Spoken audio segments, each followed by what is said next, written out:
just be calm when things are going well. Be calm. Don't think you're on top of the world in the sense. You always got to be wary, because I've seen it. I've seen people come. I've seen people go. I've seen them come. I've seen them go. You got to be chill. You got to like just take what's good in your life and move forward cautiously and carefully, and thank God that you have that. Just it's very, very important not to overextend yourself when you think you got it. There's no such thing. Everybody's dispensable. The number one job in the world is to take care of yourself, to look after yourself. No one is going to be responsible for that job to nearly the extent that you are in your lifetime. You are the only person who has always been there for you. You're the only person who has woken up with you every morning of your life and gone to bed with you every night. On the hardest nights in your life, in the most difficult moments in your life. See, the point is, you don't know how much future you've got.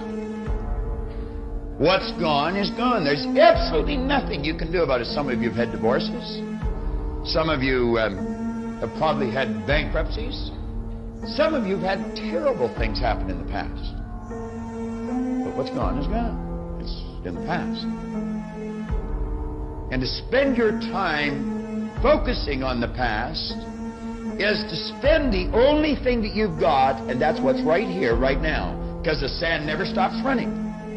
This is all we've got. And to spend your time now thinking of what happened there is making absolute certain that the future is going to be the same. When you're feeling sad or upset, always remember these things. Pain is part of growing. Everything in life is temporary. Worrying and complaining changes nothing. Your scars are symbols of your strength. Every little struggle is a step forward. Other people's negativity is not your problem. What's meant to be will eventually be.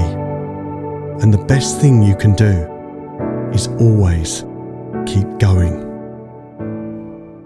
Some of you are going to need lots of money. You're going to need loads and loads of the stuff in order for you to buy those experiences and to create the changes that you hope for yourself. When you look at the physical plane, you can understand that it isn't designed for people to be rich. If we divided all the wealth up in the world among all of the people, okay, in fact, everybody would be millionaires.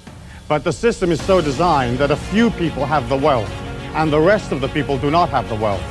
And because it is designed like that, and because it's come down from thousands and thousands of years, the common man has to put in a certain amount of transcendent energy to pull himself or herself out of a system that isn't designed to assist you. I mean, imagine if you could go to work and in 1 week you could earn, let's say, $2 million. And you think, oh, Friday, I think I'll retire from here on out. The system isn't designed like that.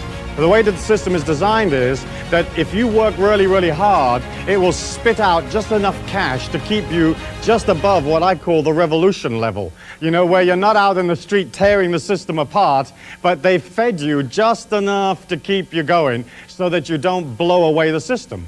The world that we live in is just owned by a few people. You know, let's say 500, 1,000 families own the entire world, okay?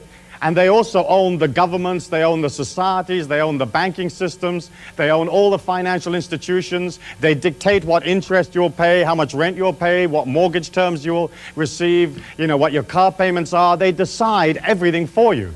People tell me all the time, it's hard to get wealthy. It's hard to grind. It's hard to be focused. It's hard to stay motivated. It's hard to stay broke. It's hard to stay depressed. It's hard to stay governed by anxiety. It's hard to be inconsistent. It's hard not to have daily disciplines. It's hard not to believe in yourself. It's hard to be broke. It's hard to be poor. It's hard. It's all hard. So choose your hard. You either go work for it, you're gonna sit there and let life knock you down and dare you to get back up. When you stop and think about it, they won't understand until you leave. The minute you walk away, you'll become the best they ever had.